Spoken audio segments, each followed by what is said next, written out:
Absolute Alma here, and welcome back to this week. Today we're working on Inktober prompts. Woo!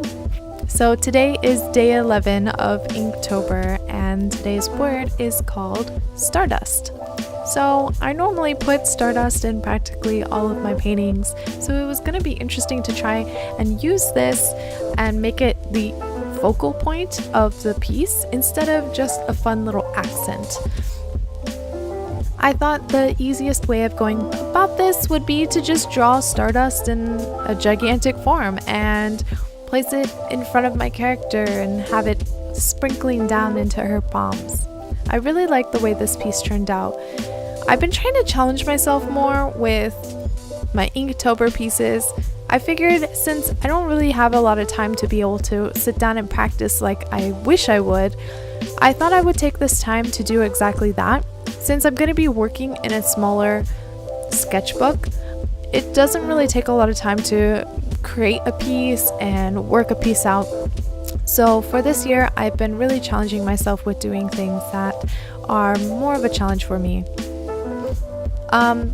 So this piece, the challenge was front-facing poses. I find that so challenging, and I don't really like to talk about it because it's kind of awkward for me. Those front-facing poses feel like they should be very easy, but for some reason, somehow my nostrils crooked, my eyes crooked, my face feels flat. Yeah, so I'm not a huge fan of front face poses. I thought I would just do one anyways. Another thing that I found really challenging was including hands in this piece. As you guys know me, I love having hands in all of my pieces. I feel like they make a piece very, very clean and complete.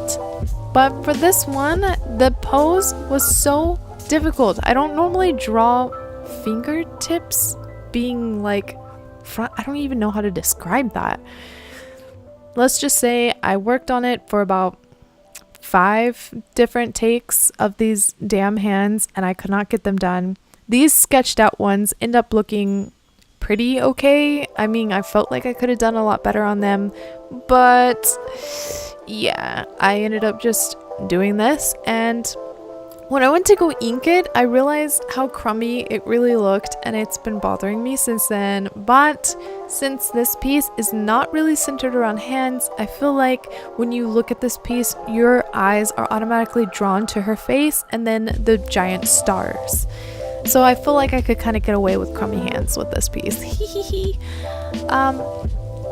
Overall though, I think this was a really good challenge. I absolutely love this piece a lot besides the hand issue. I really like how this piece turned out. I ended up switching out instead of using the zebra Fude pens like I have been. I found that those tips were more marker-like and they're very thick, and those are all great, but I started to notice that it was really hard to draw with them and do fine detail like what I wanted. So I switched my pens up and used this School G Tachikawa pen. I really like this pen because the nib is similar to like a dip pen, but without all the dip pen craziness. I have this like love-hate relationship with dip pens, it seems. I'm either knocking the ink over and spilling it on my painting, or I'm dipping the dip pen in and pulling too much ink and it splatters everywhere. I don't know. I'm a mess. I'm a mess, guys. But this pen allows me to have the qualities of a dip pen without actually dipping my pen in. You see where I'm going? I like it. It also allows me to get really in there and use very fine detailed strokes in it, like with her hair, and that I love so much, guys. I love it so much. I think I'm probably gonna sell this one. I'm gonna do prints of her. I asked you guys if you guys were gonna be interested in Inktober prints, and of course we're so early in it, I feel like you guys haven't really gotten to see a lot of my works, but I promise you there are some amazing pieces coming up that I've already sketched out. I think I've sketched out up to day 16, and there are some pieces that I'm just I'm holding back my excitement. like, I don't want to ruin this because I absolutely love the pieces, and they have to be posted of that said day, so it's gonna be hard, but they're so beautiful, guys. But yeah, you guys said that you were interested in Inktober prints, which are gonna be interesting. I'm gonna play around with them and see if I can get a good clean print out. I've never actually printed inked pictures. Normally they're watercolor or gouache, so this is kind of a new territory. I know they are going to be relatively inexpensive compared to my other prints, only because I'm not using as much ink in these.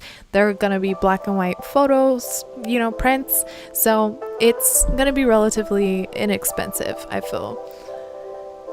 Overall, I like this piece. I feel a lot better about Inktober this year.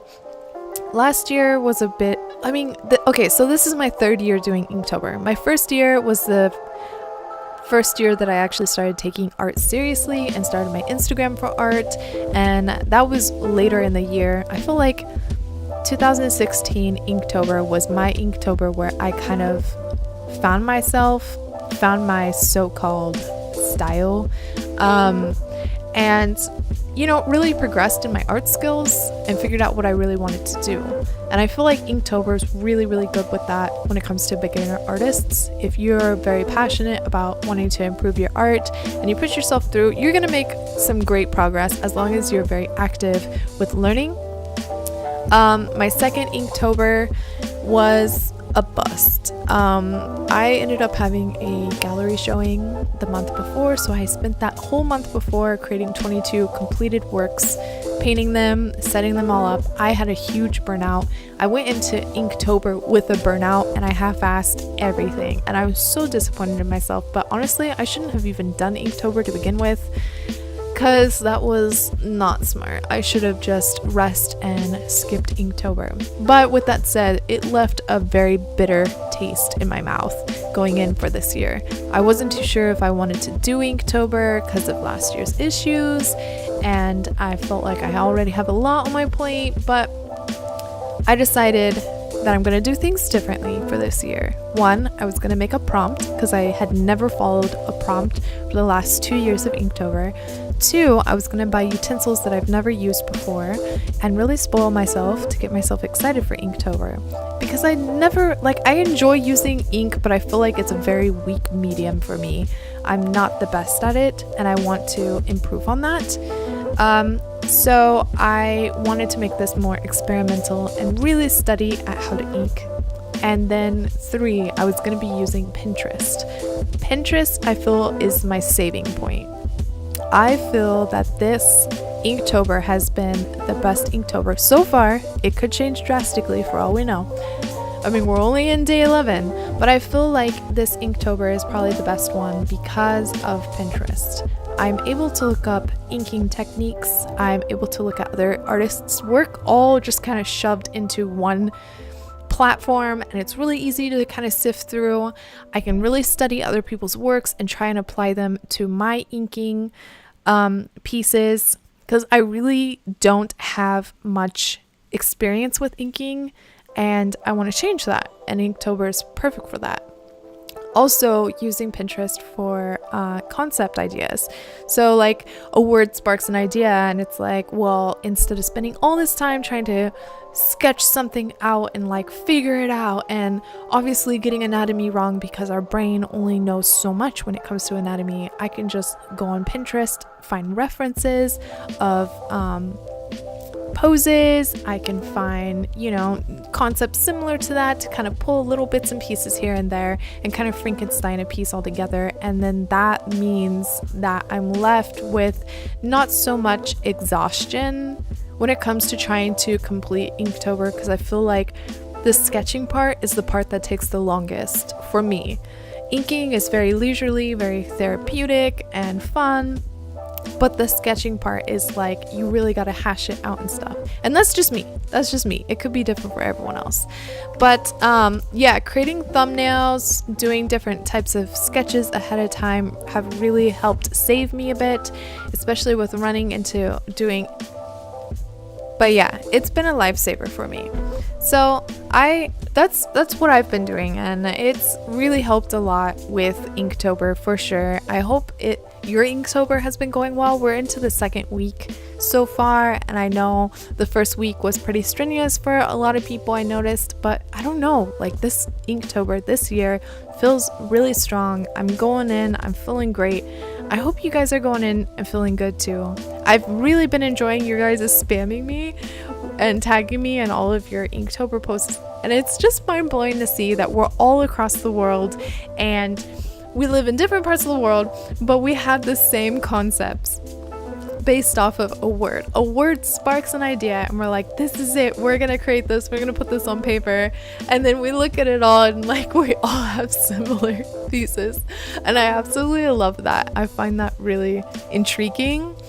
But yeah, I've been really enjoying seeing your guys' works, and I am stoked that you guys are also creating some amazing pieces alongside me. It feels like a big old happy community working on this prompt together, and I think creating that prompt was an awesome idea. And if I do plan on doing Inktober next year, which I don't even want to think about that yet, I'm definitely going to be creating another prompt. Another prompt that I'm also working on is 31 days of October cartoons and movies, where I watch with the offspring cartoons and movies that have Halloween TV specials on them, and it's been so fun. We've been I think we missed one day, but we made it up that same day by watching a cartoon on accident that happened to be Halloween. I don't know how that happened, but hey, that worked out. So yeah, it's been pretty good. I didn't realize it though, but anime also has Halloween episodes, so I think I'm gonna go through next year if we end up doing this as well, which we probably will, and do anime themed Halloween episodes. I'm kind of down with that. What about you guys? So with that said, I'm going to be picking up, so if you've been doing Inktober alongside me, definitely hop over on Twitch and we can work on our Inktober sketches on Mondays together. And I'm pretty pumped about that. It's gonna be super chill, super easy, like no stress whatsoever. I just kind of want to chit chat more than actually work, so that's probably what's gonna be happening. But we can talk about our Inktober struggles together over on Twitch on Mondays. I'm also, as another, I guess, reminder, I'm going to be going through and printing off my favorite Inktober ones throughout the few weeks, and also going to be selling the originals, because I feel like, I'm just going to shut up this sketchbook and toss it underneath my desk at the end of this month. So I feel like these girls deserve really good homes, and I would like to give you guys the opportunity of owning an original. They're going to be slightly inexpensive compared to my other ones, my other originals that are watercolor and gouache, just because these are smaller sized pieces and they're ink, so it's not a ton of utensils and whatnot going into it. So yeah, I'll be updating you guys on that when that happens. And yeah, also for prints, I really want to embellish them. Like with this piece I did gold gel pen, and I'm really wanting to try adding gold gel pen embellishments to prints. So if you end up purchasing one of these prints of the girls with gold, you might just get an embellished print if all works out. I've never tried embellishing before, so I really don't know. But yeah, okay, that's about it for this week's video. I can't wait to see you guys next week. Stay strong, guys. You got this. Push through your Inktober. Also, remember to stay safe, stay hydrated, get cozy. This weather is hopefully going to get amazing. It rained a tiny little bit for me, but we'll see. But yeah, have a spooky, fun week. Love you guys. Bye-bye.